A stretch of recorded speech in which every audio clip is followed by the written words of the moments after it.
제가 소개해드리겠습니다. 희망과 절망의 경계선에서 마음의 골든타임을 지켜내는 예일대 정신과 교수 나종호 교수님이십니다. 아유, 안녕하세요.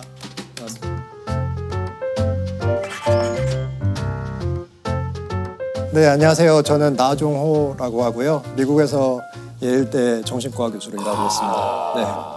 이게 이제 교수님이 서울대 심리학과를 나와가지고 서울대 의학전문대학원을 진학을 해서 하버드 보건대학원에 가셨다가 뉴욕대 정신과 레지던트를 거쳐서 지금은 예일대 의과대학에서 근무하시는 거죠? 네, 맞습니다. 야, 이름만 들어도 뭐 그냥 아니, 명문대를 뭐 하버드까지 거쳐서 뭐 어디서 얘기하면 거짓말이라고 하겠어요. 아니 진짜 서울대 심리학과를 나와가지고 야, 아니 이게 이 과정 다 거치려면 이게 몇 년 걸립니까 이게? 심리학과 4년이고요. 의과대학 4년. 4년, 8년. 보건 석사 1년. 1년. 레지던트 4년. 그다음에 펠로우 1년. 14년. 아, 그러면 거의 나의 20, 30대의 대부분을 그렇죠. 그냥 공부로 보내신 거예요? 굉장히 많은 시간을 보낸 건 맞습니다. 네. 교수님이 뉴욕대 병원 레지던트 시절에 응급실에서 근무를 하셨다는데 이게 미국에서는 정신과 선생님이 응급실에서 근무하세요? 네, 미국에서는 자살 생각이나 이렇게 스스로 목숨을 끊고 싶다는 생각이 들면 병원에 가는 게 좀 어느 정도 보편적으로 받아들여지는 아, 네. 그래요? 네, 그리고 뉴욕 같은 경우에는 이제 주마다 조금씩 다른데 응급실에 정신과 응급실이 따로 있는 데가 있어요. 그래서 신체적인 응급실이 따로 있고 정신적 응급실이 따로 있는 거예요. 야, 이거는 참 또 몰랐어요. 네. 미국은 응급실에 정신과가 또 따로 있다라는 게. 이제 밤에 응급실에 올 정도면 굉장히 그렇죠, 위급한 그렇죠. 상황이잖아요. 네. 그래서 자살 생각이라는 게 결국 썰물처럼 이렇게 들어왔다가 다시 나갔다가 이렇게 하거든요. 그래서 그 시간을 확보해 드리는 게 가장 중요하고요. 사실 정신과 약이라는 게 이렇게 먹자마자 바로 드는 게 아니라 좀 시간이 필요하기 때문에 거기에서 어떤 직접적인 치료를 한다기보다는 이제 시간을 가지고 네네 그렇게 하는 겁니다. 그 어떤 충동을 느끼고 실행에 옮기기까지 시간이 어느 정도 걸리나요? 보통 평균적으로 10분 정도 걸린다고 해요. 10분이요? 네, 그래서 굉장히 짧기 때문에 그 순간순간에 개입을 하는 것만으로 이제 자살의 위험성을 상당히 낮출 수가 있어요. 네. 아니 근무를 하시면서 사실 이런 시도를 하셨다가 생존하신 분들도 많이 좀 보셨을 거 아닙니까? 네. 보통 이렇게 그분들께서 이제 깨어나시면 어떤 얘기를 주로 하시나요? 대부분 10중 8구의 경우에는 내가 살아있어서 다행이다라고 말씀을 하세요. 그래서 제가 실제로 뉴욕에서 병원에 일할 때 거기에서 자신 얼굴에 총을 쏜 할아버지가 있었어요. 근데 이게 다행히 비껴가서 여기 일부가 손상이 되신 거예요. 그분한테 이제 제가 살아계셔서 기분이 어떠시냐 이렇게 물었더니 정말 이제 한쪽 얼굴이 손상이 됐기 때문에 웃기도 쉽지 않으신데 살짝 웃으시면서 그래도 살아있어서 다행이다 이렇게 말씀하셨던 환자가 기억에 남아요. 제가 응급실에서 정신과 쪽 문제, 특히 자살 생각으로 오신 분들한테 꼭 드리는 말씀이 오늘 병원에 와주신 결정 정말 잘하신 결정이에요. 이렇게 말씀을 드리고요. 용기 내주셔서 고맙습니다. 이렇게 말씀드립니다. 용기 내주셔서 고맙습니다. 근데 이제 그 교수님께서는 한국에서 자살을 극단적 선택이라고 표현하는 데 있어서 좀 개인적인 아쉬움이 좀 있으시다고 그래요. 네, 사실 극단적 선택이라는 표현은 어떻게 보면은 좀 우리가 자살이라는 단어를 완곡하게 표현한 거잖아요. 그렇죠. 예. 그런데 우리가 언론에서 자살을 보도할 때 가장 중요한 게 이게 선택의 일부라는 거를 보여주면 안 돼요. 그래서 선택지의 하나라는 것을 명시하면 안 되는데 사실 극단적 선택이라는 말은 그 말 자체에 선택이라는 게 포함이 돼 있잖아요. 그래서 그게 이제 가장 큰 문제점 중에 하나인 것 같고 선택지에 놓는 것이 아니다. 그렇죠. 예. 그리고 정신 질환을 가지신 분들이 굉장히 많아요. 자살로 이제 사망을 하시는 경우에. 네. 그럴 경우에 우리가 예를 들면 암으로 사망을 하시면 그분이 투병을 하셨다고 하잖아요. 네네. 그래서 병하고 싸우다가 이렇게 돌아가셨다 네. 이렇게 하는데 정신질환을 앓다가 이제 세상을 떠나신 분들한테 어떤 선택이라고 하는 것 자체는 어떻게 보면은 좀 부정적인 뉘앙스를 줄 수 있다라는 생각. 그들은 나름대로의 투병 생활을 한 건데. 그렇죠. 네. 그리고 마지막으로 이제 자살로 세상을 떠나신 분들의 유가족이 있잖아요. 그런 분들은 굉장히 죄책감으로 괴로워하시는 경우도 많고 그분들이 실제로 가장 듣기 싫어하는 말이 너희 가족이 왜 그런 선택을 하셨냐 이런 질문이라고 해요. 가뜩이나 죄책감을 느끼시는데 오히려 죄책감을 두 번 드리는 언어가 될 수가 있어서 네. 그래서 그냥 이제 그 교수님께서는 자살이라는 표현을. 네, 사실 대부분의 나라에서 그냥 자살로 표현을 하고 있어요. 왜냐하면 완곡한 언어로 표현을 한다는 게 어떤 자살 예방한다던가 자살을 줄이는 데 도움이 된다는 근거가 별로 없거든요. 그래서 제가 지속적으로 좀 그렇게 주장을 하고 있습니다. 네.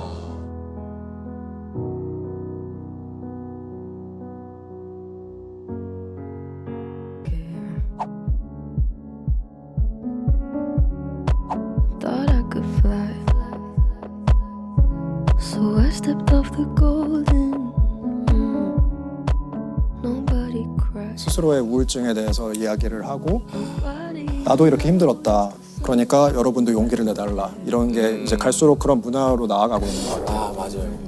예전에 뭐 예를 들어서 제가 나 요즘 우울해. 야 네가 뭐가 우울해? 너만큼 행복한 사람이 어디 있어? 야씨 내가 너네를 춤추고 다닌다. 너내 얘기 들어볼래? 막 이래버리면 사실 이게 대화가 안 되는 거잖아요, 교수님. 맞습니다. 네. 네. 그럼 제일 좋은 경청할 수 있는 방법은 뭔가요? 나 우울해라고 시작을 네. 했으면. 네. 우울할 친구가 우울하다고 했을 때 그냥 옆을 지켜주는 게 저는 사실 굉장히 중요한 것 같아요. 맞아요. 그리고 이분들이 이제 우울해지기 시작하면 내가 정말 다른 사람의 짐이라고 생각하거든요. 그리고 아까 자살도 결국에는 스스로가 짐이라고 생각해서 이렇게 떠나려는 경우가 많고 그렇기 때문에 이제 그분들한테 너는 나한테 짐이 되고 있지 않고 나는 어디서든지 너를 도와줄 수 있다. 이런 마음을 갖는 게 중요한 것 같아요. 또 우울증을 앓는 분들의 특징이 너무 과거에 집착하거나 그러니까 현재를 살지 못하고 너무 먼 미래를 보기 때문에 그러다 보니까 이제 자기 지금 하루하루 사는 게 너무 힘든 거예요. 예를 들면 침대에서 나가서 밥을 먹고 정말 다 간단한 것들을 해야 되는데 너무 먼 미래 아니면 과거에 이제 잡혀 있기 때문에 그게 힘들어요. 그래서 그분들이 정말 하루하루 일상생활을 할 수 있게 가족분들이나 이런 분들이 식사 안 했으면 식사했느냐 아니면 요새 잠을 못 자는 것 같은데 어떻느냐 이렇게 좀 구체적으로 질문을 하고 중요한 것은 직접적으로 물어보는 거예요. 그래서 우리가 직접적으로 너 혹시 지금 그런 자살 생각을 하고 있니? 하고 있다면 어떤 계획을 세운 적이 있니? 이런 이야기를 하는 게 제일 중요합니다. 오히려 직접적으로 얘기하는 것이 가장 중요하다. 그렇죠. 이제 우리가 만약에 계획을 하고 있으면 생각보다 그걸 말씀해 주시는 경우가 굉장히 많아요. 왜냐하면 그런 질문을 하는 사이는 사실 어느 정도 가까운 사이잖아요. 그래서 그럴 경우에 이제 예방할 수 있는 어떤 아유, 계기가 되는 것이죠. 같이 대화를 나누는 게 결국엔 대화가 제일 중요한 것 같습니다. 네. 혼자 두지 않는 게 되게 중요해요. 네. 왜냐면은 정말 같이 있다는 것 자체가 굉장히 큰 힘이 되지 않습니까? 그래서 제 친구가 이제 자살로 그 세상을 떠났어요. 레지던트 동기였는데 마침 그 친구가 떠나기 전주에 같이 당직을 섰어요. 근데 제가 이제 문자를 보냈는데 잘 지내고 있냐? 좀 외롭고 이제 밤새고 그러니까 근데 바쁘진 않은데 좀 왠지 모르게 되게 혼자인 것 같다? 그런 이야기를 했어요. 그래서 그게 너무 좀 마음에 남더라고요. 뭔가 너무 제가 좀 그래도 내가 그때 좀 더 따뜻한 말이라도 한마디 해줬으면 조금이라도 따뜻함을 느끼지 않았을까 그런 생각은 가끔 하는 것 같아요. 내 말을 진심으로 들어주는 사람 한 사람만 있어도 정말 그 사람은 새로운 삶을 살아갈 수 있는 원동력을 얻을 수 있다고. 그래서 정말 힘든 친구가 있으면 같이 뭐 정신과 진료를 받을 수도 있고 뭐 상담을 받을 수도 있고 이렇게 좀 더 자유로울 수 있는 문화였으면 좋겠어요. 이게 이제 환자분들께서 트라우마가 된 사건에 대해서 얘기를 하면 네. 교수님도 저 간접적으로 트라우마를 좀 느끼실 때가 좀 있습니까? 어떠세요? 네, 그렇죠. 근데 제가 이제 만난 환자분들 중에 어렸을 때 부모님이 안 계시고 삼촌한테 지속적으로 학대받던 분이 있었어요. 그런데 그분이 매일 삼촌한테 야구방망이로 맞다가 어느 날은 칼에 찔린 거예요. 아유. 그래서 그분이 12살 때 자기로 돌아가서 지금은 청년인데 그때 사건을 복기를 하는 거예요, 제 앞에서. 근데 그건 그러면- 너무 힘든. 네, 너무 마음이 아프죠. 근데 그 친구가 야구방망이를 삼촌이 휘둘렸는데 그걸 잡은 거예요. 그래서 맞잡고 자기가 그때 알았대요. 자기가 삼촌보다 힘이 세다는 걸. 삼촌은 취해 있었고 나도 이제 키가 많이 컸으니까. 그래서 그때 어떤 생각을 하고 있었냐 이렇게 물어보니까 삼촌이 넘어질까 봐 걱정을 한 거예요. 자기가 이렇게 하면은. 그래서 결국에는 삼촌을 제압하지 못했고 삼촌한테 그날 이제 칼에 찔리는 그런 끔찍한 일을 당한 거예요. 그 환자분께 어렸을 때 가장 행복했던 기억이 뭐냐라고 물어봤더니 거의 뭐 어렸을 때 행복한 기억이 없다는 거예요. 항상 맨날 안 좋은 일만 있었으니까. 근데 한 가지 딱 기억나는 게 그 자기를 맨날 학대한 삼촌이 이렇게 무등을 태워줬다는 거예요. 그걸 들으면서 너무 마음이 아파가지고 제가 환자 앞에서는 잘 안 우는데 정말 참기 힘들었고 근데 막 정말 펑펑 울었던 그런 기억이 납니다. 아이들은 항상 부모를 용서한다고 해요. 근데 정말 그 사건을 들으면서 이 나를 그렇게 매일같이 학대하는 삼촌을 걱정하는 마음이 너무 좀 되게 마음이 되게 아팠던 그러니까 본인을 네. 그렇게 고통스럽게 하는데도 불구하고 그렇죠. 아이들은 끊임없이 어른들을 용서한다라는 그 얘기가 참 너무 마음이 아프네요. 예. 이게 좀 교수님께도 여쭤보고 싶어요. 교수님은 어떻게 좀 자기 감정을 좀 챙기십니까? 일단 저는 제일 중요한 게 자기 감정을 기록하는 것 같아요. 스스로 물어봐주고 0점에서 100점에서 내 기분이 오늘 어느 정도 됐지 이런 거를 좀 계속 점검을 해봐요. 그래서 만약에 내가 오늘 기분이 뭐 100점이었으면 내가 오늘 어떤 일을 했는지 좀 보는 거예요. 그래서 내가 어떤 일을 할 때 제일 기쁘고 기쁜지. 어떤 일을 할 때 체크하는구나. 스트레스를 받는지 이런 걸 알아서 스스로 어떻게 보면 자기한테 처방을 하는 거죠. 내가 스스로 행복해질 수 있는 것들을 처방을 해서 저 같은 경우는 이제 글쓰기를 좋아하는데 글 쓰는 것을 하루에 뭐 일주일에 3번 정해놓고 쓴다든가 아니면 이제 운동 좋아하시잖아요. 네. 그래서 운동 이렇게 정해놓고 하는 것도 굉장히 도움이 많이 되고요. 네.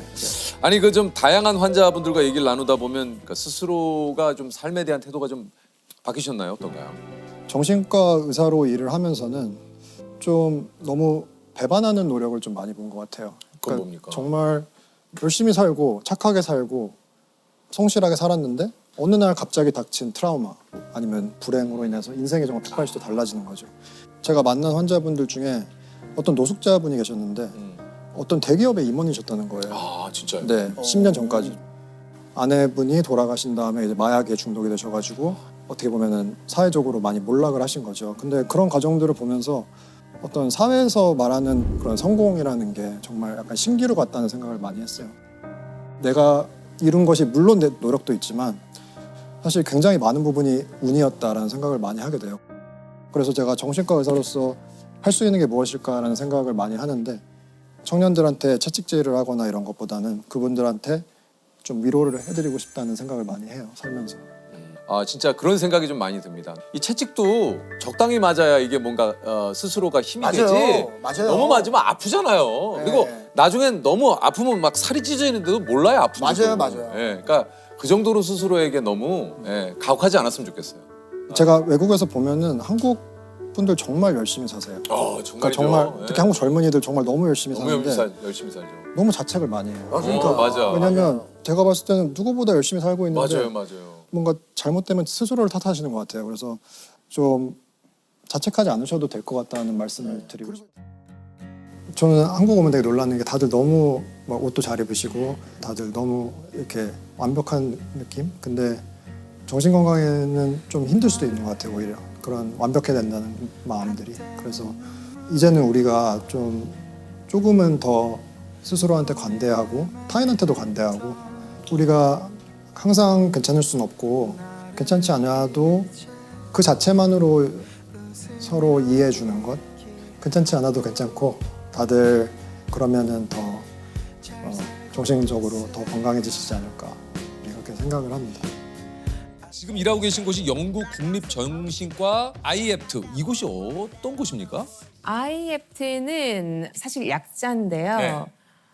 The Improved Access to Psychological Therapies라고 하는 건데 그게 뭐냐면 어. 누구나 이제 우울증이다, 불안증이다 이런 증상을 겪고 있을 때 딱 떠오르는 곳이거든요. 그러니까 국민상담소, 국민상담소. 국민상담 치료센터라고 보면 돼요. 그래서 한 구당 한 2개소 정도 있고 전국에 다 있어요. 이게요. 예, 예를 들면 서초구에 2개, 그뿐만 아니라 뭐 땅끝 해남 말까지 다 있다고 보시면 돼요. 예. 그럼 거기서 이제 오신 분들 예. 심리 치료를 도와주시는 거군요. 그렇죠. 예. 저희가 아주 다양한 그런 증상을 다루는데요. 우울증, 공황장애, 대인공포증, 네. PTSD 이런 것들 다루고 있고요. 이분들에게는 좀 어떤 치료를 좀 해주십니까? 저희 IEPT에서 주력으로 하고 있는 치료는 인지행동심리치료라고 하거든요. 보통 우리가 어떤 어려운 상황을 대할 때 아주 부정적인 생각에 빠지기 쉽잖아요. 네네네. 거기서 끝나는 게 아니라 좀 도움이 되지 않는 그런 방식으로 행동을 하세요. 그래서 병을 키우시거든요. 상황을 악화하고 그래서 저희가 같은 눈높이에서 툴벅스를 주는 거죠. 그리고 사용 설명서를 드려서 자신의 해결책을 스스로 찾아가도록 수 하는 있도록. 거예요. 예. 영국에서 심리치료사로 일하신 지는 얼마나 되셨습니까? 지금 거의 제가 2008년부터 국립정신과에서 일을 했어요. 그러면 저희가 계산하면 한 15년 정도. 15년. 예. 이게 그 기사를 통해서 저도 봤습니다만 그 영국에는 이제 외로움 장관이 그죠? 이게 또 화제가 됐던 적이 있어요. 실제로 외로움 장관이 있습니까? 있어요. 있어요? 네, 있어요. 우리로 치면 외로운 부가 있는 거예요? 그렇죠. 네, 2018년 테레사 메이 전 총리 때 네. 신설을 했어요. 아하. 외로움은 매일 15개비의 담배를 피우는 것만큼 해롭다는 보고서도 있습니다. But just as loneliness can affect any of us, so any of us can help to tackle it. 그러니까 그 외로움이라는 문제가 우리 얘기하기 참 그렇잖아요. 그런데 개인의 문제가 아니라 사회의 이제는. 문제다. 이제 그렇게 인식을 하자 하는데 큰 의미가 있는 것 같아요. 이게 사실은 아니 그래도 외로운 부가 생길 수가 있어라고 할지 모르겠지만 사실 이런 그 외로움과 고립감을 느끼는 분들이 정말 많아요. 이 사실 영국만의 문제는 아닌 것 같아요. 이게 보편적인 문제인 것 같아요. 네, 맞아요. 이게 좀 어떻습니까? 15년간 심리 치료를 하면서 느낀 영국 사람들의 가장 큰 고민은 뭔가요? 결국은 사람들한테 상처를 받은 거더라고요. 똑같네요. 네, 그렇죠. 이게 또 인간이니까 보편적인 그런 게 있어요. 다 보편적으로 사람들이 이게 결국에는 네. 관계 속에서의 어떤 예, 소통이 안 된다. 예, 그런 문제가 있더라고요. 나는 왜 이렇게 휘둘릴까요? 할 말을 못 할까요? 80세 할머님도 오셔가지고 그렇게 얘기하시고. 아 인생을 그렇게 또 오랜 세월을 살아오셨는데 또 그게 또 고민이시고. 예, 최고령 92세까지 제가 봤어요. 92세 분도 92 92년을 참으셨네. 92세 어르신도 그게 제일 고민이시래요. 너무 오래 참으셨던 것 같은데 그런 경험이 계속 쌓이다 보면 자신에 대해서 부정적인 생각과 감정이 들고 우울증을 비롯해서 그런 증세로 이어질 수도 있고 그런 증세 때문에 또 소통이 더 어려워질 수도 있고 서로 악순환이. 우리는 왜 이렇게 정말 소통을 위한 많은 도구들이 생겼잖아요. 정말 엄청나게 많지 않습니까? 네. 소통의 도구가 이렇게 생기는데도 불구하고 왜 이렇게 우리는 소통의 어려움을 겪고 있는 걸까요? 제가 크게 세 가지로 한번 네. 생각을 해봤어요. 첫 번째는 우리가 건강한 소통이 무엇인지 정확하게 배운 적이 없어요. 예, 이렇게 가정교육에 좀 이름하는 그런 경향이 있고요.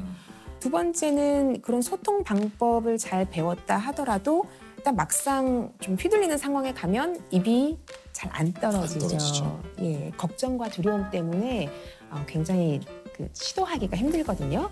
그래서 두 번째 문제가 그런 거라고 볼 수 있고 소통은 성격이 아니라 기술이에요. 예. 그러면 제가 만약에 시도를 한번 해서 할 말을 했어요. 그런데도 그게 계속 연습을 하지 않으면 소통 기술로 정착을 하기 힘들어요. 힘들죠. 연습이 부족해서.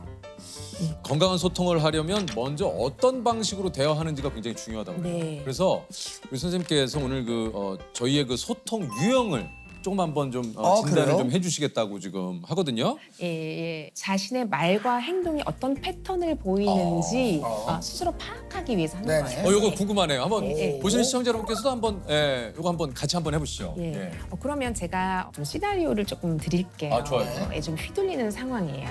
자, 이제 고등학교 동창회에 갔는데 친구 한 명이 얘기를 하는 거예요. 야 축하한다. 너 요새 잘 나가더라. 예전엔 진짜 찌질했는데 너 메뚜기 시절 기억 못하고 조세호 씨한테는 너 양배추 시절 기억 못하고 야 축하한다. 축하해. 지금 이거 콜라. 네. 진짜 좋아. 저 실제로 이거는 경험이 있었어서 네. 예. 조셉은 뭐라고? 저는 근데 진짜로 야 그렇게 축하해줘서 고맙고 내가 밥 맛있는 거 한번 살게 조만간 뭐 소주 한잔 하자 그냥 이렇게 딱 그렇게 얘기했어요? 네, 뭐 거기에 제가 예를 들어서 야 무슨 뭐 축하를 그렇게는 아닌 것 같아요. 저는. 솔직히 그냥 저는 야 그 양배추가 진짜 엊그제 같은데 막 그래서 그냥 그거 하면서 내가 조만간에 맛있는 거 한번 살게. 네, 그냥 뭐 예, 그러면 여기 조세호 씨는 그때 사실 감정이 조금 상했나요? 상했는데 그렇게 행동하신 건가요? 사실 유쾌하지는 않겠죠. 여기서 만약에 조세호 씨가 굉장히 기분이 상했다. 그런데도 불구하고 이렇게 좋게 무마를 했다면 약간 수동적 연두부형이라고 할 수 있어요. 수동적 연두부형. 예. 그 뭡니까? 상대 공격을 허용하고, 그러니까 이건 안 돼, 선을 그어줘야 되는데 그걸 하지 않고 심지어 자기 자신을 자기가 공격하는 거죠. 왜 가만히 있었어? 이런 식으로 집에서 이불킥하고. 그럴 수도 있겠네요. 돌아가서. 예. 그리고 또 다른 특징들은 지나치게 습관성 사과를 할 때도 있어요. 약간 있는데. 조셉이 약간 습관성 사과를 해요. 그래요. 그리고 또 말을 할 때 너무 좀 숙이고 가는 경향이 있어요. 조셉이 그래요, 조셉이. 선생님 어떻게 아셨어요? MBTI보다 정확한데. 이게 어떤 거냐면 얘기를 할 때 너무 죄송한데요. 하고 시작하는 거죠. 제가 그래요. 아니면은 이거 중요한 거 아닌데요.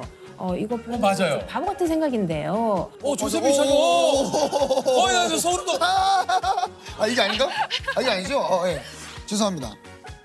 다음에는 좀 이야기를. 뭐 얘기 틈이 없었습니다. 예를 들면 뭐 바보 같은 질문일 수도 있지만 옷은 저는 사실 잘 몰라서 아니, 저는 잘 몰라서 예상되는 공격에 미리 방어막을 씌. 맞아요. 그러니까 약간 그런 불안도가 조금 있는 거예요. 있어요. 저는 만약에 지금 상황에 내가 이렇다 그러면 그냥 그래. 야, 너는 어떻게 지내냐? 너는 어떻게 지내? 뭐 덕분에 뭐 잘 지내고 있는데 너도 좀 잘 지내야지. 나만 잘 지내면 되냐? 약간 이 집안 약간 그래도 좀 약간 친절함은 유지하지만 그래도 짚어줄 건 짚어줄 건 짚어줘요. 예. 저는 그냥 넘어가진 않습니다. 네. 그래서 유재석 씨가 하신 말씀은 좀 단호박형에 가까워 저는 보이거든요. 단호박일 땐 단호박이어야 된다고 예. 생각해요. 이 형께서 겉이 따뜻한데 속이 약간 차가우네. 겉다속차. 그러니까 확실하게 아닌 거에 대해서는 딱 그 단호박형이 너무 차갑고 자른다는 그런 단호박이 아니라 건강한 단호박이에요. 그게 뭐냐면 부드럽고 배려는 하지만 분명한 태도거든요. 예. 그리고 공격하는 것은 이제 공격적인 불도저형이에요. 너는 뭐 이렇게 같이 공격을 하는 거죠. 서로 비난을 하면서. 그리고 돌려가기형이라고 하는데 그게 뭐냐면 수동 공격적. 인 그런 유형이에요. 일단 돌려가기 유형은 겉으로는 수동적인 척, 괜찮은 척하면서 공격의 의도가 있는 거죠. 예, 그래서 뭐 가시돋친 칭찬이라든지 우리 뭐 친한 사이잖아 이렇게 해놓고 이제 통제를 하려는 그런 행동. 우리가 흔히 말하는 뭐 가스라이팅 같은 건 좀 극단적인 연습 한번 해보시겠어요? 이거 쉽지 어떻게 않은데. 말씀? 한번 해봐, 예. 조셉. 그러니까 두 가지만 먼저 생각하셔도 돼요. 감정, 요구. 요구는 나는 이렇게 하고 싶어, 하기 싫어, 아니면 난 네가 이렇게 해줬으면 좋겠어, 하지 마라. 이거거든요. 감정, 요구 한번 말씀해 보세요. 이 상황에서. 내가 한번 할게. 야, 조세요. 예, 형. 학교 때는 완전히 찌질하더니 그냥 뭐 요즘 뭐 잘 나간다잉? 야, 뭐 네가 뭐 언제가 잘 나갈 것 같아? 이렇게. 그래도 나 굉장히 좋은 친구로 생각을 했었는데. 잠깐만요. 근데 확 좀 기분 안 좋아 보여요. 그래요? 아닌데? 그러니까 조셉 바로 화를 내네. 바로 달려들지 마세요. 바로 반응하지 않고 대응하셔야 돼요. 그게 뭐냐면 좀 바로 달려들 필요가 없고 일단 3초 좀 1초만 약간 2초만 쉬어도 돼요. 이게 시기가 좀 힘들면 무슨 뜻이야? 한번 물어봐도 돼요. 시간을 조금 벌거든요. 그럼 당황하겠다. 무슨 뜻이야? 좀 분명하게 해줘. 나 혼란스러워. 이거 좀 한번 조셉 해볼게. 예. 야, 조세요. 오랜만이네. 학창 시절은 완전 찌질하더니 그냥 요즘 뭐 방송 좀 한다고 또 명품하고 왔네 저거. 아유 이거 그냥. 근데 무슨 소리야? 좀 분명하게 얘기해 줬으면 좋겠어. 지금 갑자기 막 보자마자 막 뭐라고 얘기를 한 것 같아서. 좋아요. 짧게 하셔도 돼요. 근데 약간 좀 혼란스러워. 여기까지만 해도 돼요. 왜냐면 좀 혼란스러워. 왜 혼란스럽냐면 축하한다고 해놓고는 막 그 약간 비난했어요. 안 맞아요. 약간 돌려가는 거지. 근데 저는 이게 안 해보던 거니까 되게 어색하다. 그쵸, 연습. 근데 연습을 해요. 연습하셔요. 그러니까 참지 않아도 돼요. 화가 난다랑 화를 낸다는 달라요. 화가 나는 건 내 감정이기 때문에 화난다고 말하면 돼요. 맞아. 화를 내는 건 소리 지르거나 뭐 이런 행동들이 되겠죠. 근데 다만 예. 이게 진짜 쌤이 지금 그런 얘기를 반복적으로 하고 계시지만 수동적 어떤 형이라고 이게 뭐 매번 적용되는 게 또 아니에요. 그럼요. 이걸 또 오해하셔가지고 잠깐만, 그러면 나는 어떤 형이야? 수동형. 나는 어디 그렇구나. 가면, 야, 너 어디 가면? 너 연두부야? 나 순두부야. 막 우리 연두부 동호회 할 때. 그래서. 그러니까 또 그거로 너무 이렇게 몰입되셔가지고 너무 그러지 마시고 사람은 누구나 상황에 따라 또 바뀌어요. 맞아요. 재석이 형은 정말 소통을 예. 잘하기로 유명하신 분인데 그 소통에 고민이나 이런 거 없으십니까? 왜 없겠어요? 이게 뭐 똑같죠. 사람은 다 똑같아요. 이게 이것은 내가 그래도 이게 맞다고 생각을 하고 판단을 하고 오랜 고민 끝에 내린 결정이지만 또 이제 주변에서 예를 들면 근데 그거보다는 예를 들어 이렇게 생각해 보니까 이런 거에 흔들리지 않을 사람은 제가 보기엔 없어요. 네. 그럴 때 이제 저는 뭔가 이 사람의 얘기도 물론 듣지만 결국은 내가 뜻한 대로 해서 망하더라도 그게 낫다. 예. 정말 남 탓하는 것보다 내가 그 책임을 지는 게 낫다 해서 이제 제가 뜻한 대로 가는 스타일이죠. 예. 그래서 자신의 마음을 잘 읽어주시는 것 같아요. 일단 자신의 무게 중심을 지키는 게 중요하거든요. 왜냐하면 이 사람 만족시키고 저 사람 만족시키고 상대방의 행동에 따라 내가 맞추려고 하면 불가능해요. 예, 마치 체스판에 있는 것처럼 미리 모든 것을 예상하고 모든 것을 대비할 수가 없거든요. 그래서 자신으로 무게 중심을 가져와야 됩니다. 맞습니다, 맞습니다. 예. 아니 몇 해 전부터인가요? 우리 한국의 이 자존감에 네. 대한 이야기가 굉장히 또 이게 한편으로는 또 열풍처럼 번지기도 했어요. 맞아요. 예. 영국인들도 어떻습니까? 이 자존감에 대한 이야기를 많이 하나요? 네, 자존감에 대한 문제가 지금 좀 심각한 것 같아요. 특히 코로나 이후로 거의 성인의 반 정도, 한 46%, 반 정도가 내 자존감이 낮다라고 대답을 했어요. 이런 것도 있는 것 같아요. 주변에서 이제 SNS라든가 이런 네. 것들을 많이 하다 보니 진짜 뭐 거기 SNS 올라오는 사진들이나 이런 거 보면 대단하잖아요. 그런 걸 보고 있다 보면 좀 약간의 그런 내가 위축된다는 느낌? 또 한국에서 특히 또 자신과 타인에 대한 기준이 굉장히 높아요. 제가 보기에는 그게 굉장히 경직되어 있고 유연하지 못하고 또 세분화되어 있는 경향도 있어요. 예를 들면 이런 거 있죠. 나는 절대로 뒤처지면 안 돼. 네. 그럼 조금만 뒤졌다 생각하면은 자존감이 바닥. 조금만 잘했다 생각하면 저기 위로 왔다 갔다 이렇게 요동을 치는 거예요. 그리고 또 이런 거 어떤 지역에 어떤 브랜드 아파트 몇 평에 살아야 한다. 그러지 않으면 뒤처지고 나고자다. 자신에게 너무 가혹하지 않게 따뜻하게 격려해주는 그런 태도가 굉장히 중요합니다. 맞습니다. 한편으로는 그런 얘기도 좀 예전에 많잖아요. 이렇게 한국은 좀 칭찬에 인색하다. 네, 칭찬을 하지 못하도록 칭찬을 받는 게 어렵도록 만드는 그런 발목을 잡고 있는 생각들이 있어요. 칭찬 전에 떠오르는 게 겸손이에요. 그렇죠. 네. 그러니까 칭찬하거나 칭찬받으면 칭찬해주면 뭐 건방져지지 않을까? 맞아. 겸손해야 되는데 아니면 너무 기고만장해서 좀 나태해지지 않을까? 이런 생각들이 좀 전제가 되어 있으면 칭찬을 하는 것도 받는 것도 굉장히 힘들죠. 그런데 사실 칭찬은 기분 좋은 선물이거든요. 또 돈도 안 들어요. 그러니까 이런 칭찬을 받을 때 아유 그냥 감사합니다 이러면 되는데 아유 아니야. 네.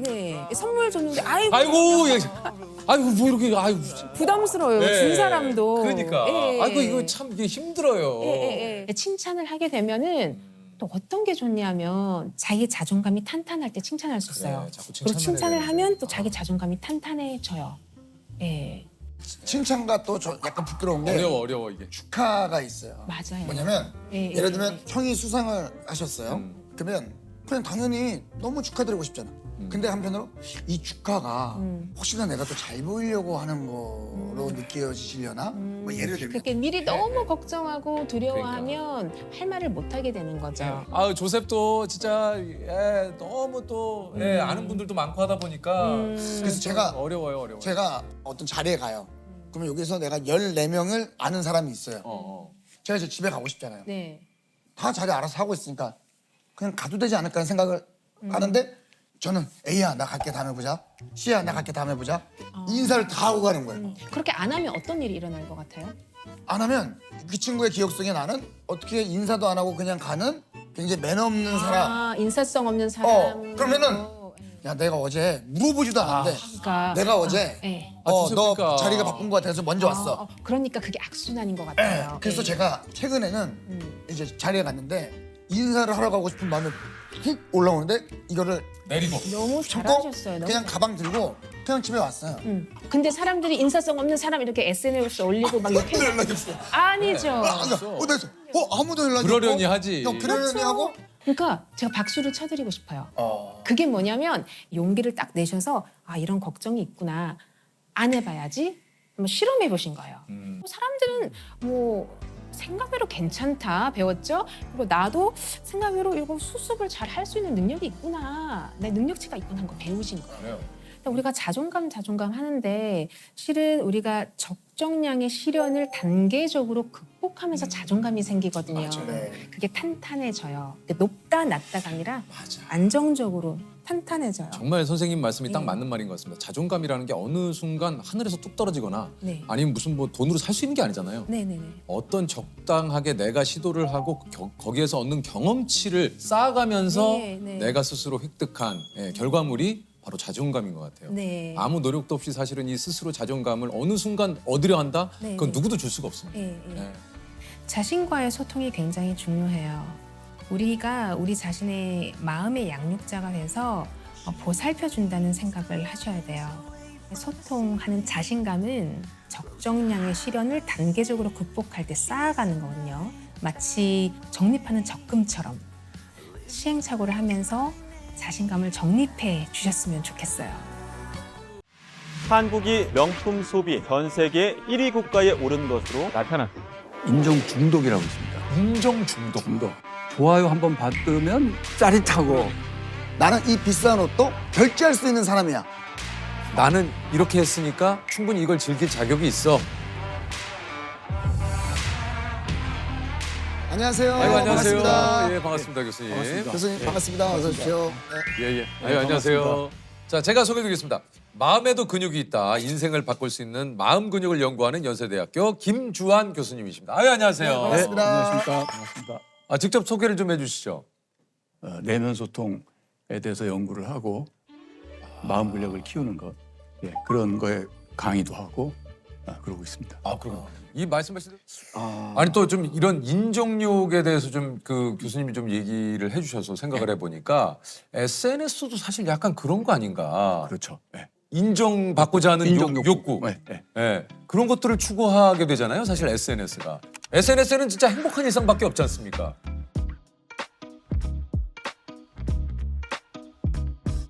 인정 욕구는 적당한 수준이고 그렇다면 그건 어디 보면 우리에게 자연스러운 거잖아요. 에너지를 주고 예, 예. 너 인정받고 싶고 그렇죠. 이 사회에서 이제 건강하게 우리를 만들어주고 좋은 거예요. 활력으로. 그런데 문제는 뭐냐면 인정 중독이라고 있습니다. 인정 중독. 그거는 조금 구분을 해야 돼요. 네. 그건 그건 어떻게 되는 뭐냐면 인정에 내가 의존적으로 되는 거예요. 그리고 인정을 받으면 지나치게 기분이 좋아지고 인정을 못 받으면 지나치게 낮아져요. 그게 중독이에요. 그러니까 내가 어떤 것을 올렸는데 많은 분들이 좋아한다? 기분 좋은데 그와 또 비슷한 반응을 얻고 싶어서 올렸는데 이거 그만큼이 아니다. 그럼 뭔가 기분이 또 쭉 다운되고. 너무 다운되고 그러다 보면은 어떻게 되냐면 이거 인정 중독에 빠지면 저 사람이 나 어떻게 생각할까?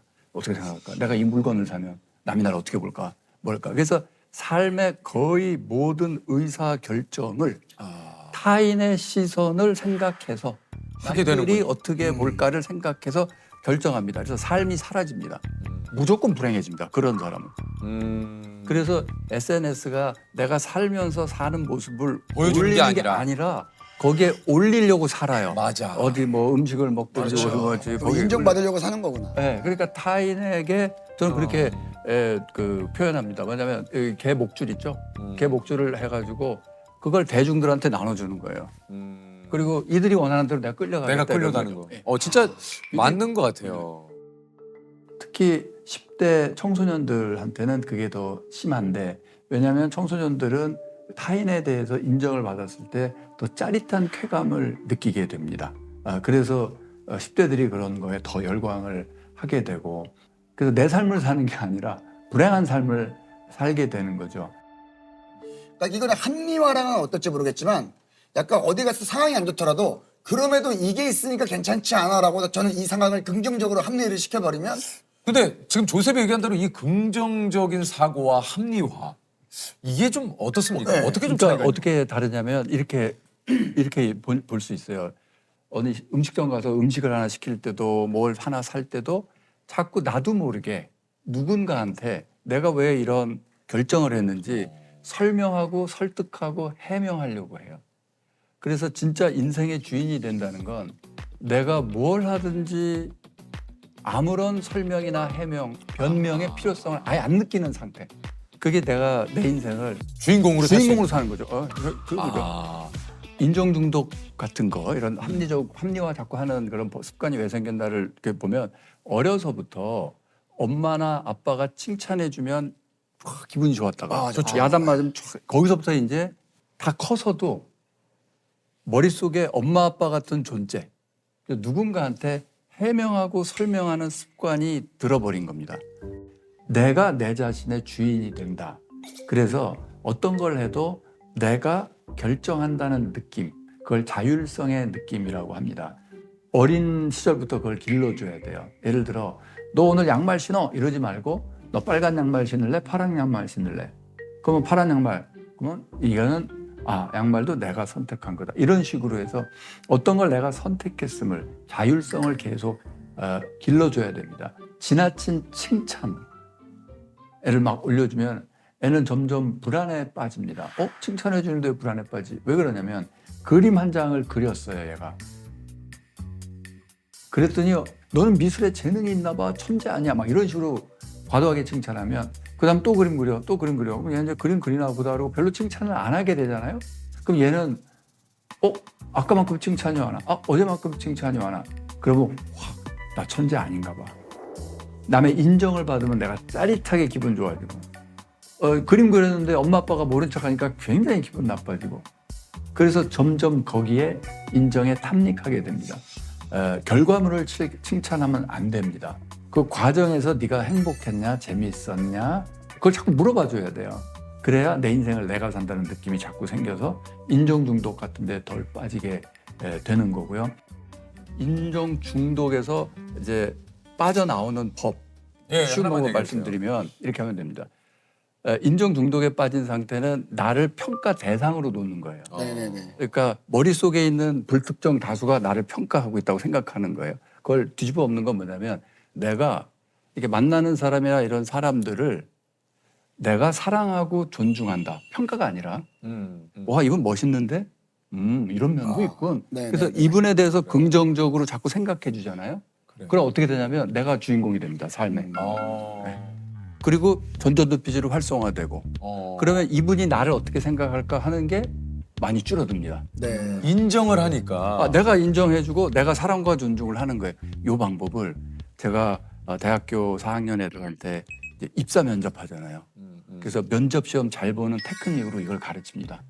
그래서 면접관들이 쫙 있으면 입사 시험장이니까 잘 보이려고 노력을 그렇죠, 하죠. 당연히 그렇죠. 그럼 무조건 긴장되고 자신의 모습을 잃어버리는데 그렇게 하지 말고 면접관들을 와, 이분들 내가 이렇게 들어가고 싶은 회사에 들어가신 분들이네. 들어갔을 뿐만 아니라 안 잘리고 임원까지 되신 분들이야.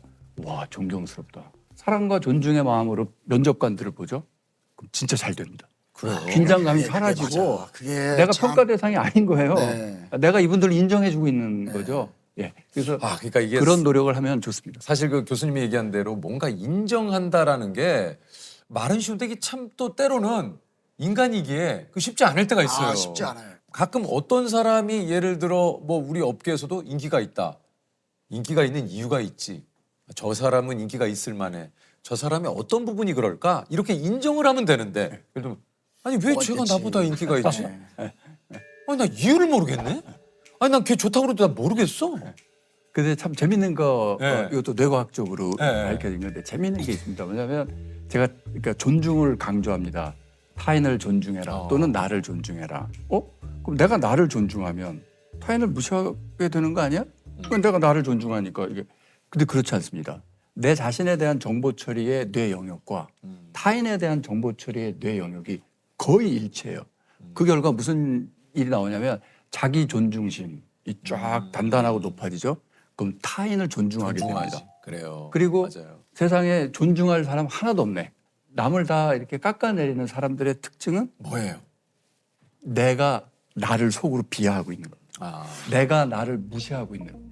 나도 무시하고 남도 무시하는 상태잖아요. 그럼 전전도피질이 약화되는 사람, 멘탈이 한마디로 약한 사람. 그리고 우리가 이제 의무 교육을 쭉 어려서부터 받아오잖아요. 쭉. 그러면 항상 어떤 압박을 받고 사는 거냐면 너는 옳아야 돼. 정답을 얘기해야 되고 너는 옳아야 돼. 그래서 자꾸 우리가 나는 옳아, 나는 옳아. 이거를 속으로 내면 소통을 하고 삽니다.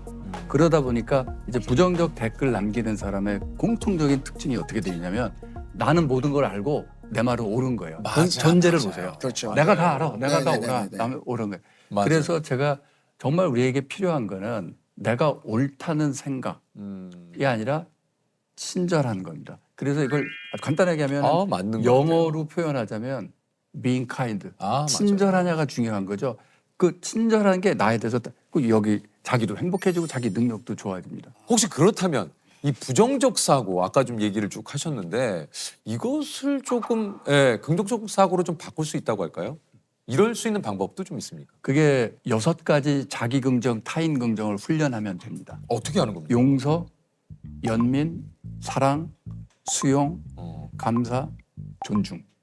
그러니까 다 용서면 뭐 내가 나를 먼저 용서하고 타인을 용서하고 그리고 갑자기 용서해라 뭐 연민을 느껴라 그러면 이게 무슨 뭐 목사님 설교 주제인가 뭐 이렇게 생각하실 수도 있지만 네. 용서는 뇌과학에서 요즘 가장 뜨는 연구 주제입니다. 그래요? 왜냐하면 용서의 힐링 효과, 치유 효과가 너무나 세기 때문에 거의 만병통치약이에요. 그동안 나온 연구들 보면.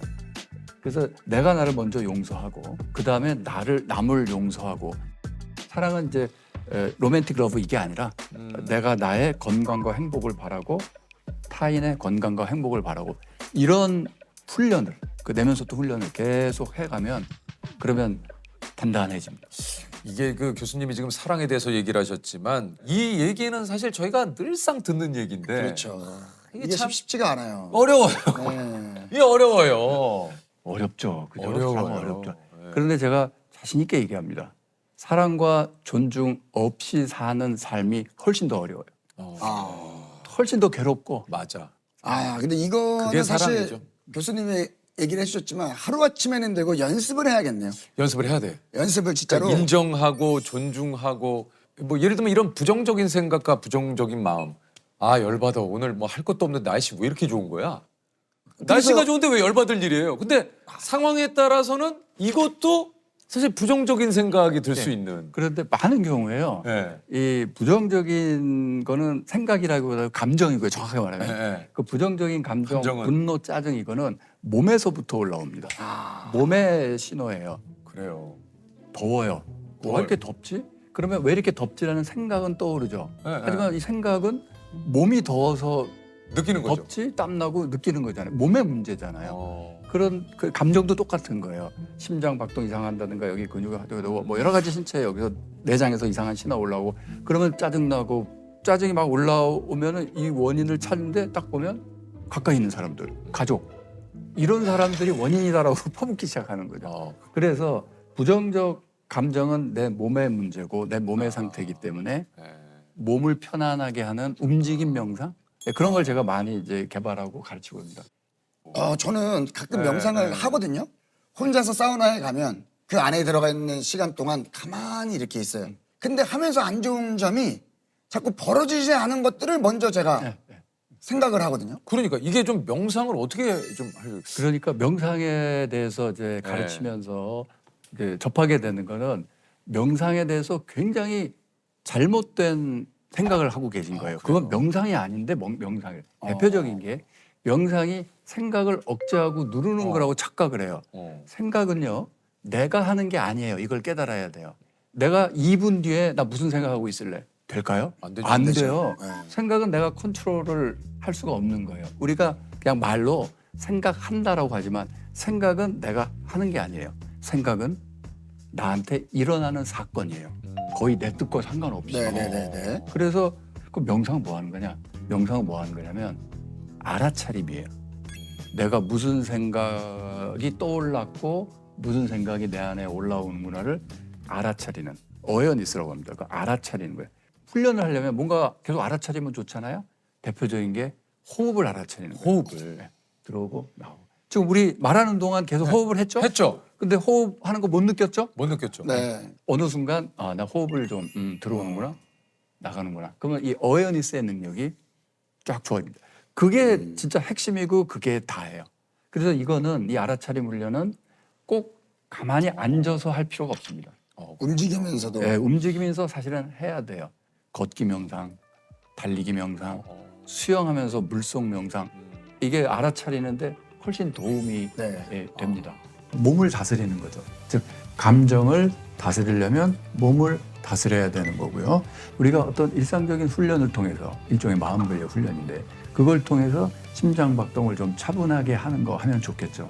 대표적으로 제가 추천드리는 게 존2 훈련이라고 있습니다. 심장 박동을 5가지 구역으로 나눴을 때 두 번째 영역, 살살 걸어 다니는 것보다는 조금 빨리 천천히 뛰는 정도, 그 심박수를 유지하면서 30분 이상 일주일에 서너 번, 한 2달 정도 하고 나면 심박이 평소 심박수가 쫙 안정화됩니다.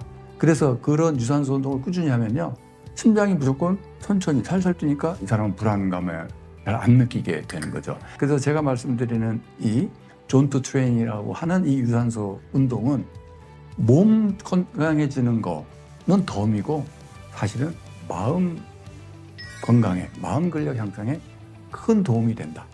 이렇게 말씀드릴 수 있습니다. 그 좀 교수님도 이제 이렇게 얘기를 좀 오늘 좋은 얘기를 쭉 해주셨는데 교수님 한번 여쭤보고 싶은데 교수님은 어떻습니까? 행복하십니까? 점점 행복해지고 있습니다. 상태가 점점 수행을 해서 그래요? 좋아지고 있습니다. 데드리프트랑 스쿼트 기준으로 예. 다 100kg 최근에 다 돌파해서 이제 해서 태어나서 가장 체력이 좋은 상태가 요즘. 그래요? 계속 올라오고. 교수님 아까 인종욕 그거 얘기하셨는데 지금 인종욕 아니에요? 욕구입니다. 욕구. 인종 중독 아니고요. 중독은 욕구다. 요거 중독. 이게 안 된다고 해서 이건 그건 아니다. 그냥 이유가 남한테 잘 보이려고. 라면 중독이겠죠. 근데 난 제가 행복해서 하는 거니까. 그렇지. 그래서 타인의 평가 대상으로 나를 놓는 습관을 버려야 돼요. 어렵다고요? 아니야. 타인의 평가 대상으로 놓고 살아가는 삶이 더 어려운 삶이에요. 이게 더 쉬운 거예요. 근데 너무나 이게 자꾸 어렵다고 느끼는 건 낯선 거예요. 근데 그게 더 편하고 쉬운 길입니다. 이게 좀 유독 일을 잘 미루는 분들의 좀 성향을 한 5가지 유형으로 나눌 수 있다고. 그게 이제 사람들이 하도 와서 저한테 저는 게을러요, 꾸물거려요 이런 얘기 자꾸 해요. 그래서 아니 이 사람들 도대체 왜 이렇게 꾸물거리는가 이거를 이렇게 제가 이제 같이 연구하는 팀들하고 연구를 해보셨거든요. 같이 연구를 해서 100개 이상의 참고문을 다 봤어요. 혹시 이게 어떤 건가? 그랬더니 첫 번째로 되게 낙천적인 사람이 있어요. 낙관주의. 그러니까 이렇게 생각하는 거죠. 한 2시간 하면 되겠지 싶었는데 한번 20시간 걸리는 거죠. 그렇지. 네, 상당히 비현실적인 현실감 제로의 낙천적인 낙관주의. 예, 낙관주의가 있고요. 네. 두 번째는 좀 마음이 아픈데 되게 자기 비난형이 있어요. 난 안 그러니까 돼. 나는 잘하는데 조금만 잘못하면 자책을 자꾸 하는 거잖아요. 자기한테 화살을 이렇게 쏘니까. 예, 되게 안타까운 게 그중에 특히 죄책감 같은 거 느껴요. 우리 그러니까. 부모님이 열심히 일했는데 내가 이러면 안 되지 싶어서 이렇게 하니까. 내 스스로를 자꾸 작아지게 만드는. 예, 그러니까 자꾸 우울해지니까 힘이 안 생기고 그러니까 자꾸 새로 시작을 못하는 사람이 있고요. 현실을 하면은 상당히 부정형 또는 저항하는 사람들이 현실 저항형인데요. 맞아요. 직장 같은 데서도 상사가 일을 시키면 하기 싫잖아요. 그럼 사학계 네 알겠습니다 얘기해놓고 돌아오면서 나는 안 하고 있지롱 이렇게 하는 사람이 있어요. 실제로 현실 저항형. 그러니까 뭔가 그냥 내 입맛에 맞는 일만 하는 스타일인 거죠. 겉으로는 되게 나이스하게 얘기하고 예 알겠습니다 하고 하지 않는. 네 그리고 나중에 이거 왜 안 됐어 하면은 101가지 이유를 대요.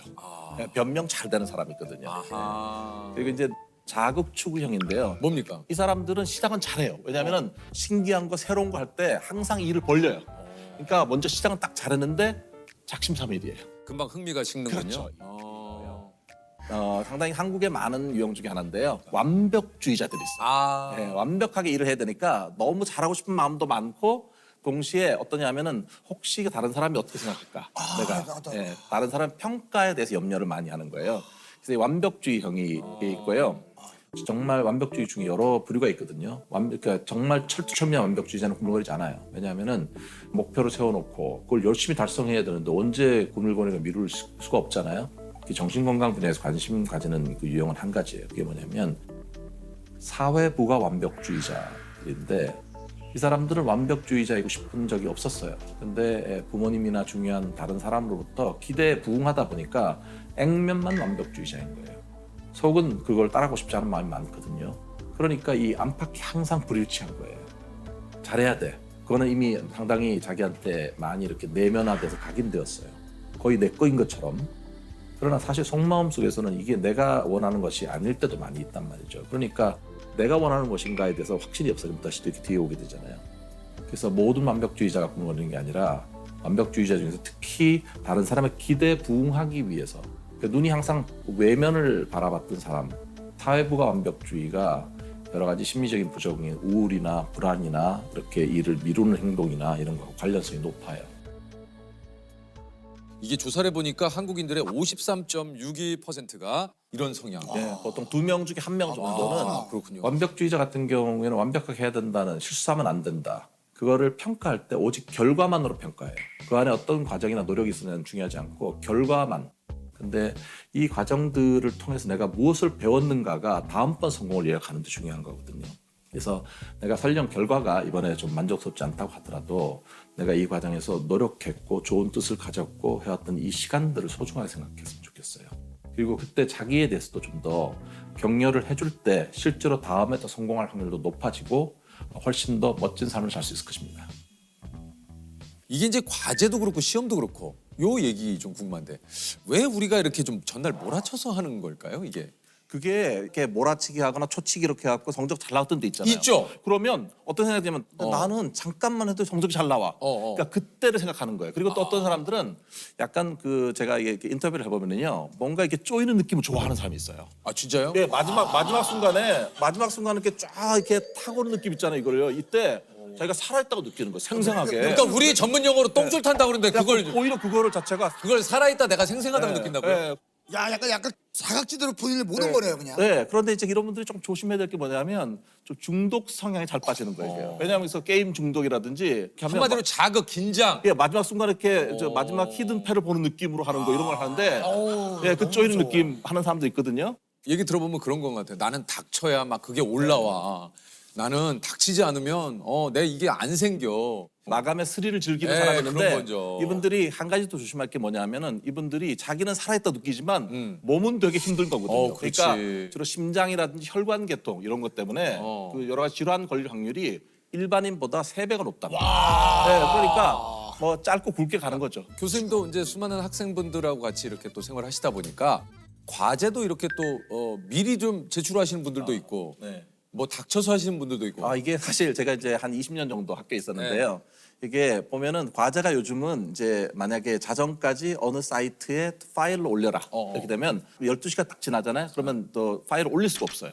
예, 그렇게 되는데 막히는구나. 저는 심리학하는 사람이니까 네. 학생들이 언제 많이 내나 그리고 언제 많이 내는 학생이 성적이 어떨까 했는데 보면 과제 전날 내는 학생이 있거든요. 전날 내는 학생은 성적이 좋아요. 학점 소녀들이 많아요. 그런데 대부분은 당연히 그 당일날 냅니다. 이게 한 3, 4개월 전에 미리 과제를 공지하고 중간에 리마인더도 많이 주거든요. 가장 많이 내는 시간이 뭐냐면 11시 50분입니다. 네, 11시 50분이에요 실제로. 근데 11시 50분 괜찮잖아요. 아직 한 10분 남아있죠. 그렇죠. 그런데 그중에 3분의 1은요 11시 57분부터 내기 시작해요. 아까 말씀드린 그 쪼여오는 느낌처럼 네. 57분에 여전히 한 3분이면 탑재하고 나갈 수 있어요. 그런데 그중에 또 상당수는 59분을 눌러요. 와. 이게 왜냐면 59분 지나고 잘못 누르면 완전 0점 처리되는데도 끝이죠. 불구하고 이 마지막 순 59분 누르는데 제가 20년 있으면서 한 학기도 없었던 적이 없어도 신인류가 있어요. 그 사람들은 누구냐면 뭐예요? 저한테 개인적으로 이메일을 보내요. 네. 자기는 분명히 59분에 눌렀는데 안 됐다. 이게 안 됐다. 근데 정말 이메일을 봤는데 그 사연이 기구해요. 긴 사연에 보면 뭐 어떤 사람 말도 안 되게 뭐 모래시계가 떴네, 뭐 파란색 화면에 치명적 오류가 떴네, 뭐 온갖 얘기들을 하는 거예요. 예, 참 마음이 아프지만 0점 처리합니다. 어쩔 수 없는 거죠. 이제 어쩔 수 없어요. 규정이 있어요. 구절절한 이야기여도 예. 그거는 어쩔 수 없다. 예, 참 마음이 아프다. 0점 처리한다 이렇게. 참 학생의 얘기는 마음이 행복해야 돼. 아프다. 마음이 아프다 얘기를 마음이 해야 돼요. 아프다. 네. 공감한다. 네. 그러나 0점 처리다. 게으름 상대장이 있대요. 게으름 상대장. 뭐예요? 착십 3일이 ENFP. 입으로만 떠드는 ENTP. 잠만 자는 ISFP. 나지. ISFP. 내가 어떻게 보면 저랑 형이랑도 게으름이 들어가네요. 아니 저는 제가 있잖아요. 제 스스로는 게으름이 있다니까요. 사회생활을 하면서 내가 네, 그러지 달라져. 말아야 할 것이 생긴 거지. 전체적인 성향은 좀 약간 이렇게 누워 있는 거 좋아하고. 사실 보면 이게 현명하신 거예요. 왜냐하면 네. 이게 어떤 분야는 내가 이렇게 하고 어떤 건 이렇게 하고 이거 사실은 그거를 안다는 거잖아요. 예. 내가 어떨 때 필요한 게 뭔지를 아는 거. 그러니까요. 이게 사실은 그 스트레스를 잘 대처하고 계신 거예요. 보통 행동적으로 제가 이제 많이 말씀드린 것 중에 하나가 15분이 되게 중요하다고 말씀드려요. 15분. 네. 보통 이제 뭐 그 운동을 하거나 이럴 때도 보통 1시간 단위 이렇게 생각하시잖아요. 근데 옷도 갖춰 입고 뭐도 해야 되고 이거 바쁘단 그렇죠. 말이죠. 예, 그러다 예. 보면 안 나가는 경우가 생기는데 예. 편한 복장 입고 나가서 15분을 걷거나 15분 어떤 거를 하게 되면 일종의 시동을 걸어주는 시간이에요. 그래서 15분 단위로 생각을 하는 사람은 1시간에 4가지의 다른 일을 할 수 있다고 생각을 해요. 실제로 효율성이 엄청나게 달라지거든요. 그래서 15분을 시작해라. 책상에 일단 앉기까지가 힘들잖아요. 네. 앉고 나서 그 15분을 책을 펴고 있다 보면 사실 나도 모르게 책에 이렇게 또 조금 맞아요. 실제로. 실제로 그래요. 저희가 많이 이제 권하는 네. 것 중에 하나가 시험 공부할 때도 그냥 일단 책을 펴라. 펴라. 펴고 그냥 15분을 읽어라. 맞아요. 뭐 이해하고 외우고 이런 거 말고. 그냥. 예, 그냥. 그렇게 되면 시동이 딱 걸리는 거예요. 운동도 마찬가지잖아요. 일단은 그 헬스장에 가기가 힘든 거지. 일단 힘들어요. 들어가서 15분 약간 몸 풀고 뭐 하다 보면 또 돼요. 야, 그게 아, 힘들어. 시간 안에. 요즘 그런 것도 좀 많이 하시는 분들 있잖아요. 뭐 이제 가는 곳마다 메모를 조금. 네. 좋은 글귀 같은 아니면 내가 해야 될 거 목표를 본인 주변에 메모지로 이렇게 붙여놓는. 저는 그것도 좋다고 생각합니다.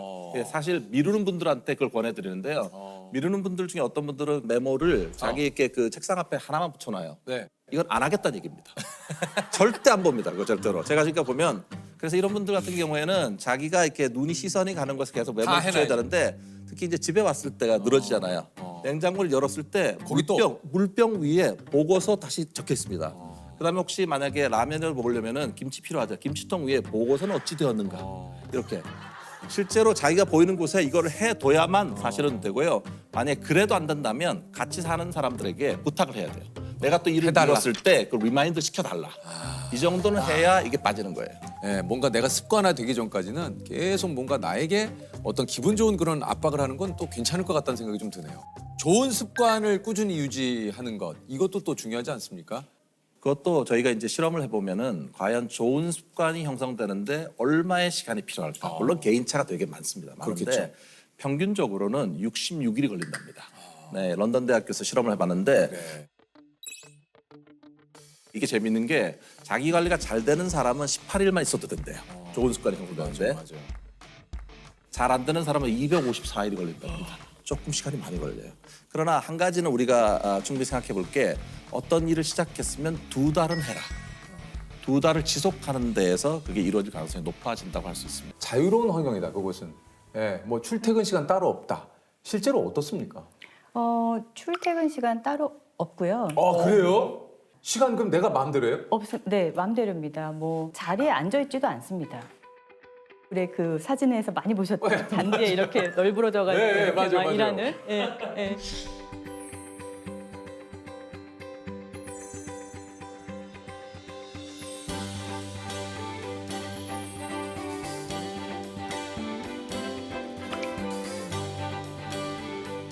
식당에서 일하시는 분들도 있고 나 오늘 나오기 싫어 그러면 집에서 일하시는 분들도 있고 예. 그러니까 만약에 그 사람이 회사에 나와서 일을 하는 것보다 집에서 일을 하는 게 성과가 극대화되는 사람이다. 그럼 굳이 나올 이유가 없는 거죠. 그렇죠. 아니 그럼에도 불구하고 뭔가 회사라면은 그 목표가 있고 네. 그 목표를 또 이루어야 되고. 네, 네. 근데 그게 가능하다는 얘기입니까? 많은 분들이 자유롭고 자율적인 것만 부각해서 보시는데 자율이 주어진다는 말은 굉장히 무거운 책임감이 따른다는 뜻이에요. 그렇겠지. 그렇죠. 네. 쉬운 것 아니에요. 쉽지 않아요, 그걸. 그 현실 네. 이야기를 좀 해주세요. 네, 네. 우리가 생각하는 꿀은 뭐 이렇게 자유롭게 뭐 출퇴근이 따로 없다. 뭐 내가 나가고 싶을 때. 예. 그 바닥은 뭐냐면 그러니까 네 몸값을 해 이거인 거지. 네. 무섭다. 그거겠지. 알았어. 너 편한 대로 해. 대신 네가 할 일을 해. 그 직원이 본인의 성과를 극대화로 끌어낼 수 있는 모든 환경을 만들어주죠. 뭔지 알겠네. 네, 네. 엉덩이를 붙이고 있는 걸로 증명할 수가 있잖아요. 네. 네, 나 오늘 10시간 여기 있었다. 맞아요. 네, 뭘 했는지는 모르겠지만 네네네. 네. 내가 오늘 12시간이나 일했어 막 이러잖아요. 네. 그건 중요한 게 아니거든요. 뭘 했느냐가 중요한 거죠. 그래도 한순간만이라도 시청률은 가져와 빼고 그냥 그 환경으로만 봤을 때는 네. 막 구내식당 이런 거 보면 진짜 좋다 이런 게 뭐 없을까요? 한국 음식 당연히 있고 바리스타분 당연히 계시고 뭐 회사에 마사지 해주시는 분도 계시고 마사지. 네네네. 심지어는 이런 것도 있죠. 예를 들면 마음이 복잡하면 일에 집중할 수가 없기 때문에 그래서 심리 상담 받을 수 있도록. 아, 회사에 있어요. 네네. 당신이 받은 만큼 성과를 내라. 자, 그렇다면 이 성과를 내가 내지 못했을 때 어떤 일이 벌어지는 건가요? 우선은 성과에 대한 평가가 철저합니다. 어떻게 됩니까? 네. 어우, 이거 또 궁금하네요. 그러니까 객관적인 수치가 말해주고 있느냐가 굉장히 중요하고 다면 평가라고 해서 동료들에게 평가를 받아요. 동료들이 평가를 네네 네. 네. 몇 명이? 일반 케이스 같은 경우에는 한 6명에서 7명 정도. 만약에 승진 케이스다.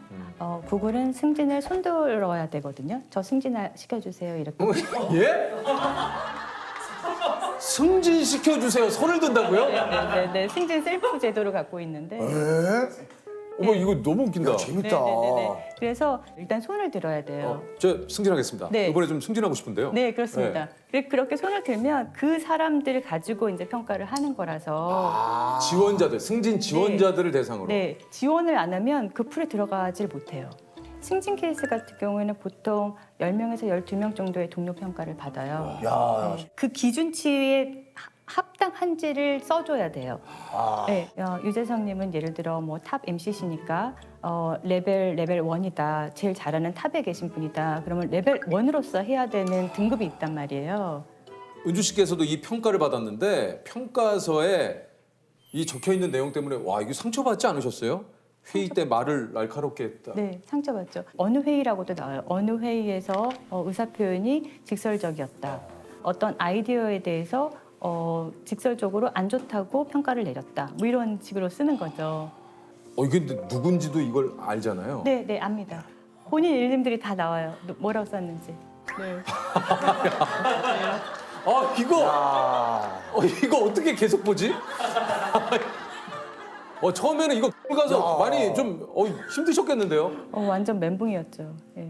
제가 이제 이직을 여러 번 했었는데 회사를 옮기면 처음부터 다시 시작해야 되니까 이제 힘들죠. 보통 한 6개월 정도를 늘 헤맸었는데 홀은 좀 길었죠. 한 1년을 헤맸으니까 제가. 벌써요? 네. 나는 여기에 어울리는 사람이 아닌 것 같다라는 생각이 계속 들고 그런 평가서를 받고 나니 그런 상황에 이런 평가서는 거의 뭐 자존감이 완전 이렇게 떨어지는 거죠. 이건 진짜 와. 사람들을 만나는 게 너무 무서운 거예요. 그래서 화장실에 가서 숨어 있거나 아니면은 주차장에서 회사를 들어가지 못하고 차 안에 계속 그냥 앉아 있거나. 진짜요? 네네네 그랬었어요. 불면증 시달리고 심장 두근거리고 숨쉬기 어려워지고 이러다 죽을 수도 있겠구나. 그 생각까지 들더라고요. 네. 그리고 잘릴 거라는 게 되게 무서웠어요. 그러니까 왜냐면 미국은 성과가 낮으면 바로 해고거든요. 누군가 내가 실력이 없다는 걸 알아챌 거야. 무서운 거예요. 네, 프레젠테이션을 해야 돼서 슬라이드를 딱 열었는데 단어 하나를 못 쓰겠는 거예요. 왜냐면 내가 뭐라고 쓰든 남들이 다 웃을 것 같은 거예요. 그 단어를 쓰는 순간 남들이 다 웃을 것만 같아서 어떻게 해야 될지를 모르겠더라고요. 그래서 백지만 쳐다보고 계속 이렇게 앉아 있는 거예요. 도저히 안 되겠더라고. 1년이 되니까 더 이상 이렇게 길어지면 안 되겠다 싶어서 이제 몇몇 친구들한테 얘기를 했더니 올해 이런 심리상담 프로그램이 있으니까 받아봐라. 되게 좋다라고 해서 제가 바로 예약을 해서 이제 상담을 받았죠. 네. 뭐라고 상담을 해주는지 여쭤봐도 됩니까? 그러니까 이제 두 가지 마음이었는데 나는 여기에 어울리는 사람이 아닌 것 같아. 이 마음하고 두 번째는 그런데 최선을 다하고 있지 않아. 이 두 가지 마음이 저를 너무 괴롭히는 거예요. 예, 예. 그러니까 저는 먹는 걸로 스트레스를 푸는 타입이라 이제 스트레스 받으니까 배고파서 먹는 게 아니라 그냥 막 먹고 할 일은 이만큼 쌓여 있는데 막 인터넷질만 하고 있고 막 이렇게 유퀴즈 보고 있고 막 이러는 거죠. 그러니까 내가 지금 이럴 때가 아닌데 이러면서 이제 막 보고 있고 이제 이런다. 나 왜 이러는지 모르겠다. 이제 제가 이렇게 얘기를 했더니 그 상담사분이 저한테 이렇게 말씀하시더라고요. 은주, 당신이 그렇게 먹는 거는 자꾸 당신 몸이 지금 에너지가 필요해서 살려고 먹는 거다. 그리고 자꾸 인터넷 가서 그렇게 보는 건 당신 마음이 안정감을 찾을 곳이 필요해서 쉴 곳이 필요해서 어떻게든 버텨보려고 마음이 애쓰고 있는 거다. 그러니까 당신 몸과 당신 마음이 어떻게든 살아내려고 지금 애쓰고 있으니까 너무 자책하지 말고 조금만 본인한테 친절해줘도 괜찮다. 이렇게 얘기를 해주는 거예요. 제가 그 얘기를 듣고 갑자기 막 눈물이 나더라고요. 너무 따뜻하네요. 네, 그 얘기를 들으니까 그래, 내가 왜 나를 이렇게 괴롭히고 있었지? 그러지 말자, 이런 이제 생각이 막 들면서 여기까지, 나 괴롭히는 거 오늘 여기까지, 그만해, 그만하자. 그리고 나를 좀 돌아보자, 이렇게 하면서. 예. 참 강단사님이 참. 그러면 참 위로받을 것 같아요. 그러니까요. 네, 그러니까 진짜. 사실 우리 모든 사람들은 많은 것을 갖고 있는데 이렇게 맞아요. 자기가 자신감이 떨어지면 안 갖고 있는 것만 계속 보면서 맞아요. 그것만 커져 보이는 거예요. 아 진짜. 예. 얘기하니까 생각이 나는 거예요. 저희가 예전에 이제 뭐 방송을 그래도 꽤 할 때인데 매니저셨던 분이 저한테 그러는 거예요. 야, 너는 다 좋은데 너는 카리스마가 없어. 야, 그런 것들 야 좀 봐봐. 이렇게 누구누구를 얘기하면서 야, 이런 사람들처럼 너도 좀 카리스마를 가져. 근데 사실 저는 그때도 이제 좀 예, 알겠습니다. 뭐 매니저 형님이시고 이제 뭐 또 그러시니까 그런데 저는 진짜 갖고 싶지 않았거든요. 그렇죠. 그렇죠. 왜 그래서 전 그때도 그런 생각을 했어. 아니 갖고 싶지 않은 걸 왜 나한테 가지라고 그러는 거야. 맞아요. 주변에서 그런 얘기를 해서 맞아, 난 이게 부족해 해서 내가 가진 많은 장점들을 놔두고 또 다른 것들을 네. 찾아서 나를 괴롭히거든요. 네. 이게 사실 내 스스로 자존감을 떨어뜨리는 맞습니다. 아주 최악의 길이라고 저는 생각합니다. 맞습니다. 아까 그래서 상단사님의 이야기가 저도 참 네. 너무 멋진 이야기다. 네. 네. 그래서 이런 상황에서 우리 팀장님이 팀원들에게 이메일을 보내셨다고요. 네, 네. 네. 작년에 또 평가가 시작된다는 이메일이 왔어요. 올해 평가가 시작됩니다라고 이메일이 온 거예요. 제가 제 힘들었던 일이 생각이 나서 모르겠어요. 저도 어디서 그런 마음이 생겼는지 모르겠는데 이제 전체 이메일을 보냈어요. 이메일을 보내서 여러분들 평가가 시작되는데 올해는 더 힘들 거다. 여러분들 더 힘드시죠. 그런데 우리 잊지 말기로 해요. 우리는 모두 다 각자 보석 같은 사람들이고 혹시라도 난 여기에 속하지 않아 부족해라고 괴로워하고 있다면 괴로워하지 않았으면 좋겠습니다. 하면서 제가 썼던 우물안 개구리라는 얘기를 같이 보내면서 여러분들이 이 이야기에 같이 공감할 수 있었으면 좋겠습니다라고 보냈거든요. 예, 우물안 개구리 얘기는 제가 이제 미국에 오래 살면서 저의 묵은 어떤 고민을 모아서 썼던 글인데요. 한국에 살면서 우물안 개구리가 되지 말자는 마음으로 이제 갔던 거예요. 보통 이제 그렇게들 많이 그렇게 말씀하시니까. 많이 하시죠. 네네. 넓은 세상을 봐라. 네, 넓은 세상으로 가겠다. 바다로 가보자. 그렇게 해서 간 건데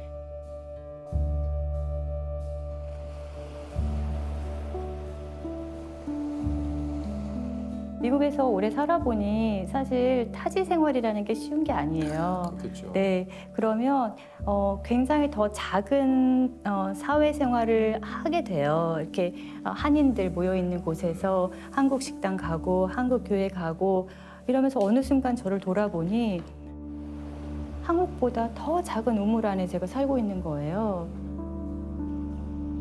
한동안 그것 때문에 너무 괴로웠어요. 네. 내가 이렇게 살 거면 여길 왜 왔지? 무슨 부귀영화를 누리겠다고 이런 고민들이 한참 하다가 어느 순간 깨달음이 온 게 내가 어디에 있는 곳인가에 자꾸 집중을 하고 있을까? 우물 안이 문제가 아니에요. 우물안 개구리의 핵심은 우물 안이 문제가 아니라 우물 안에서 불행하게 사는 게 문제거든요.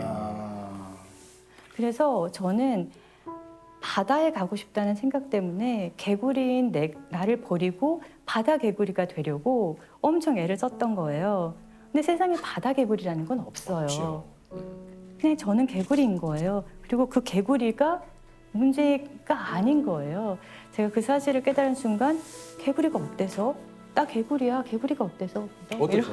그런 거예요. 네, 개구리가 어때서? 그 순간부터 개구리인 것으로 행복하게 살자. 나는 개구리이고 개구리입니다. 난 행복한 개구리입니다. 이제 제가 그렇게 마무리를 했던 글인데 그 글을 이제 구글 이메일을 보냈고 그 이메일을 보내자마자 정말 수십 통의 이메일 답장들이 오면서 저도 개굴이에요. 저도 개굴이에요. 개굴 이렇게 된 거예요. 이게 좀요 뭉클하네요. 네.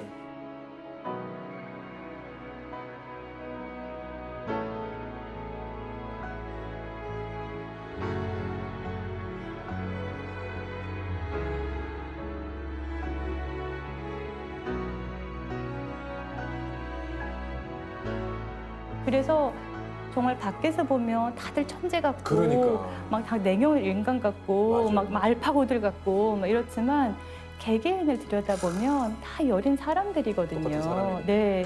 그리고 이제 개인 101 요청하신 분들이 계셨어요. 별도로 만나고 싶다 해서 만났는데 만나면 이래요. 딱 쳐다보고 아무 말도 안 하고 그냥 울어요. 그러면 제가 그 모습을 보고 저도 울어요. 네. 그러면 그냥 둘이 아무 말도 안 하고 그냥 같이 울으면서 그냥 고개 끄덕이면 그걸로 그냥 위로가 되더라고요. 아, 좋습니다. 이게 사실 어떻게 보면 25년간 직장 생활을 좀 하신 건데 뭐 직장 생활을 하는 좀 어떤 노하우가 좀 있을까요? 네. 많은 분들이 직장 생활에서 힘들어하셔서 이렇게 고민 상담들을 해주시는데 그러면 항상 제가 드리는 얘기가 있어요. 직장하고는 썸을 타야지 연애를 하면 안 된다. 너무 올인을 하니까 자꾸 배신감 느껴지고 막 화나고 억울하고 나는 이렇게 충성을 다했는데 그냥 나를 알아주지도 않고 막 이런 마음들이 드는 거거든요. 너무 깊이 사랑하셔서 그래요. 직장을 너무 깊이 사랑하지 마시고 썸만 타세요. 썸만. 썸의 관계를 유지를 해야 그 관계가 오래 가요. 직장을 너무 나와 동일시하지 말아라. 나는 나다. 네. 직장이 내 인생의 전부가 돼버리는 순간 위기가 굉장히 자주 많이 찾아와요. 맞습니다.